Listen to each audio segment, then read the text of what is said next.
बुद्ध का धर्म इस दुनिया में भारत में बहुत तेजी से बढ़ रहा है और बहुत मजबूती से बढ़ रहा है।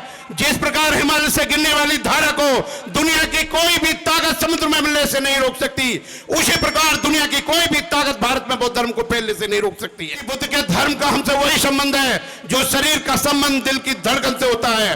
और अगर आप बौद्ध धर्म को मानते हैं तो हर अंधविश्वास को आपको दूर होना होगा। धर्म जिस प्रकार सोने की परख उसे काटकर, पीट कर, रगड़ कर, तपा कर और घिस के की जाती है, उसी प्रकार बाबा साहब डॉक्टर अम्बेडकर ने बुद्ध के धर्म को बहुत ही तरह से परखा है। यह आपकी तरक्की और तामील का रास्ता है। इस दुनिया के अंदर बौद्धों ने एजुकेशन फैलाई है। हिंदू धर्म के मंदिर में हम लोगों को बिल्कुल नहीं जाना चाहिए, अपने बुद्ध विहारों में जाना चाहिए और अपने घर में किसी भी हिंदू देवता की मूर्ति नहीं लगानी चाहिए, क्योंकि अगर खाने में एक भी जहर की बूंद गिर जाए तो सारा खाना बेकार हो जाता है। आप इन विचारों को अपनाइए, इन पर चलिए, इनसे आपका समाज बनेगा, गरीबी दूर होगी, लोग शिक्षित होंगे। जुल्मों की कहानी अगर हम कहने लगेंगे तो पत्थर भी आंसू बहाने लगेंगे, इंसानियत खो गई कहीं ढूंढने में जमाने लगेंगे।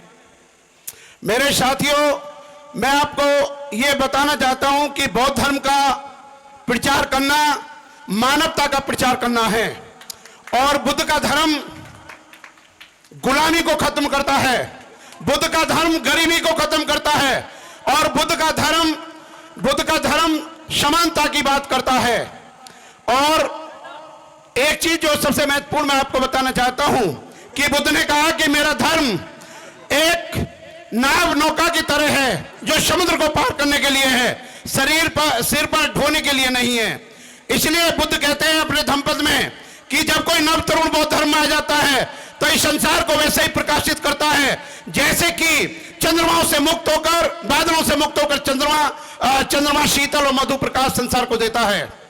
मैं गरीबी के बारे में एक मैं बात कहूंगा कि जब हिटलर ने हालैंड पर आक्रमण करा तो हालैंड का तल कुछ समुद्र तल से नीचे था, तो हालैंड वासियों ने कहा कि हम मर जाएंगे लेकिन गुलाम नहीं बनेंगे। उन्होंने समुद्र की दीवार को तोड़ दिया और जर्मन की फौज को डुबा दिया।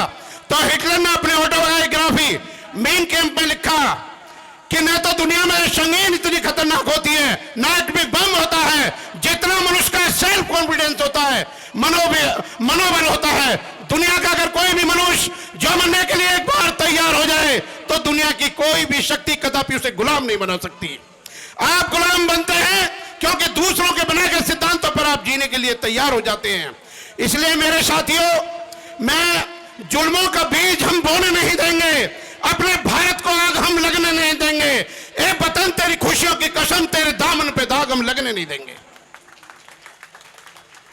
मेरे साथियों, मैं आपको बता दूं कि बुद्ध विहार इसलिए ऊंचे बनाए गए ताकि लोग दूर से देखें और कोई पाप ना करें। और बुद्ध पहले व्यक्ति हैं जिन्होंने मानवता की बात और गुलामी की बात खत्म करी थी। जैसे कि पिशु नरसिंह जी ने अपनी बुक में लिखा है कि बुद्ध पहले व्यक्ति थे दुनिया में जिन्होंने गुलामी खत्म करी है। और मैं एक बात आपको बताना चाहता हूं कि जितनी भी लिखाई पढ़ाई में जिन लिपियों का प्रयोग किया गया है, प्रोफेसर मैक्समुलर ने अपनी book India what can teach us, हमने भारत से क्या सीखा, उसमें बताया कि बौद्ध विद्वानों ने ही सबसे पहले दुनिया में ये रिवाज निकाला कि कैसे मतलब पढ़ने का, लिपियों का, जो भी लिपियां प्रयोग की जाती हैं। इसलिए बुद्ध का धर्म इस दुनिया में भारत में बहुत तेजी से बढ़ रहा है और बहुत मजबूती से बढ़ रहा है। जिस प्रकार हिमालय से गिरने वाली धारा को दुनिया की कोई भी ताकत समुद्र में मिलने से नहीं रोक सकती, उसी प्रकार दुनिया की कोई भी ताकत भारत में बौद्ध धर्म को फैलने से नहीं रोक सकती है। इसलिए बुद्ध का जो धर्म है वो आत्मा में विश्वास नहीं करता, ईश्वर में विश्वास नहीं करता, वो किसी प्रकार के समानता और जातिवाद में विश्वास नहीं करता। इसलिए बुद्ध के जो सच्चे फॉलोअर हैं या बाबा साहब डॉक्टर अम्बेडकर के फॉलोअर हैं, उन्हें हर प्रकार के रूढ़िवादी विचारों से, जातिवाद से, उन्हें हर प्रकार के असमानता से, सोशल इक्वलिटी से मतलब समानता लाने की स्टेब्लिश करी जाइए। भारतीय संविधान के अंदर 22 चैप्टर हैं और भारत के संविधान में 22 चैप्टर हैं और बाबा साहब डॉक्टर अम्बेडकर ने भी एक बुद्ध बनने के लिए 22 प्रतिज्ञाओं को निर्धारित किया है।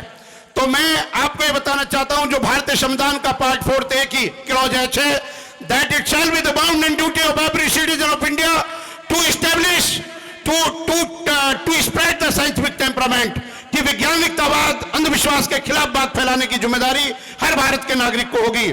और मैं सबसे ज्यादा इंपॉर्टेंट बात आपको बताना चाहता हूं कि भारत के संविधान में ईश्वर को फॉलो करने के नाम लेने की कोई परंपरा नहीं है। जो शेड्यूल थर्ड है, शेड्यूल थर्ड, जब भी कोई राष्ट्रपति, प्रधानमंत्री, एमएलए, एमपी शब्द लेता है तो ईश्वर के नाम लेने की कोई जरूरत नहीं है। मैं सत्यनिष्ठा से कहता हूं। मेरे साथियों, मैं आपको बताना चाहता हूं कि बुद्ध के धर्म का हमसे वही संबंध है जो शरीर का संबंध दिल की धड़कन से होता है। और अगर आप बौद्ध धर्म को मानते हैं तो हर अंधविश्वास को आपको दूर होना होगा। और मैं रूस के एक वैज्ञानिक का एक्सपेरिमेंट आपको बताऊंगा कि रूस के अंदर एक वैज्ञानिक ने एक्सपेरिमेंट करा तो उन्होंने एक ठंडे उबलते हुए पानी में एक मेंढक को डाला तो मेंढक कूद कर दूर जा पहुंचा, और दोबारा फिर ठंडे बर्तन में मेंढक को बैठा के धीरे धीरे पानी गर्म करा तो मेंढक उसी में डूब के मर गया। तो वैज्ञानिक साइकोलॉजिस्ट इस निष्कर्ष पे पहुंचे कि जो व्यक्ति गुलामी जरा भी सहन करेगा वो और उसके आने वाली और औलाद गुलामी से कभी भी मुक्त नहीं हो सकते।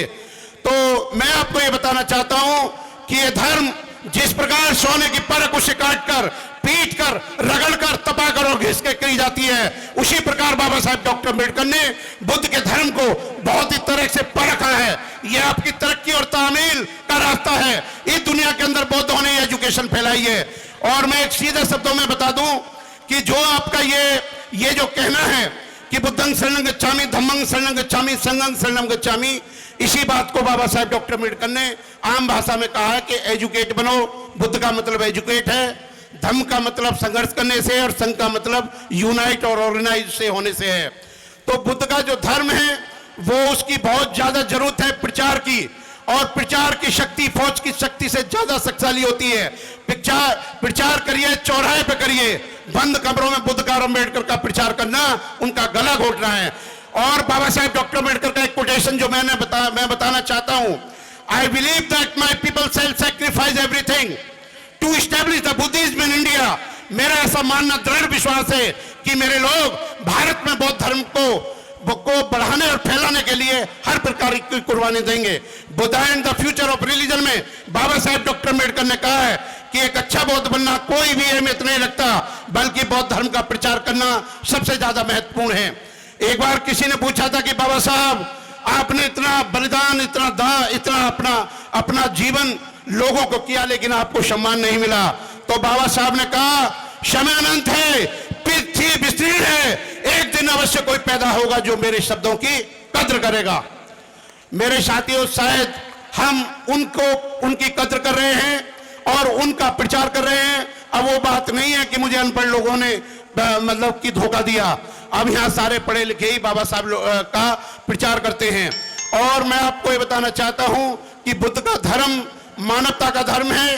बुद्ध का धर्म और बुद्ध का जो धर्म है वो बिल्कुल विज्ञानता की बात करता है, हर प्रकार की गुलामी के विरुद्ध है। और एल्फ्रेड विने नाम के एक 20वीं सदी के वैज्ञानिक ने ये खोजा था कि मनुष्य की दो प्रकार की आयु होती है, एक उसकी मानसिक उम्र होती है, दूसरी उसकी फिजिकल एज होती है।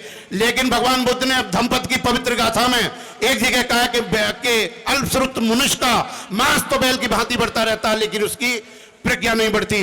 इसलिए बुद्ध का धर्म मानवता का, इसका प्रचार करना बहुत बड़ी बात है। इसे प्रचार किया जाए और ग्रामीण क्षेत्र में बुद्ध का प्रचार होना चाहिए। और मैं अंत में गालिब का एक शेर कह के अपनी बात खत्म करूंगा। एक गालिब एक भूल में जीवन भर करता रहा, एक गालिब एक भूल में जीवन भर करता रहा, अरे धूल तो जमी थी मेरे चेहरे पर, मैं आईने को साफ करता रहा। मेरे साथियों, हिंदू धर्म के मंदिर में हम लोगों को बिल्कुल नहीं जाना चाहिए, अपने बुद्ध विहारों में जाना चाहिए और अपने घर में किसी भी हिंदू देवता की मूर्ति नहीं लगानी चाहिए, क्योंकि अगर खाने में एक भी जहर की बूंद गिर जाए तो सारा खाना बेकार हो जाता है। आप इन विचारों को अपनाइए, इन पर चलिए, इनसे आपका समाज बनेगा, गरीबी दूर होगी, लोग शिक्षित होंगे। मेरा सभी भाइयों को जय भीम, नमो बुद्धाय, बहुत बहुत धन्यवाद, थैंक यू। और आयोजकों को एक बार धन्यवाद, अब की बार टाइम कम मिला था, अगली बार 10 गुना प्रोग्राम होगा। आखिर में मैं अपनी बात कहूंगा, एक बात कह के खत्म करूंगा कि ओलंपिक के गेम में अगर कोई आदमी साल में 2 या 3 बार मेहनत करेगा तो कभी गोल्ड मेडल को पा नहीं सकता। आप अगर बुद्ध पूर्णिमा को या 14 अप्रैल को बाबा साहब भगवान बुद्ध का प्रोग्राम करोगे तो कभी भी आपको कामयाबी नहीं होगी। 365 दिन में कम से कम हमें कम से कम 24 बार तो प्रोग्राम करना चाहिए। और बुद्ध की महानता इसमें है कि आपके दिनों का नाम एक बुद्ध है और अंतरिक्ष के अंदर एक ग्रह का नाम भी बुद्ध है। थैंक यू वेरी मच, बहुत बहुत धन्यवाद। जय भीम, नमो बुद्धाय।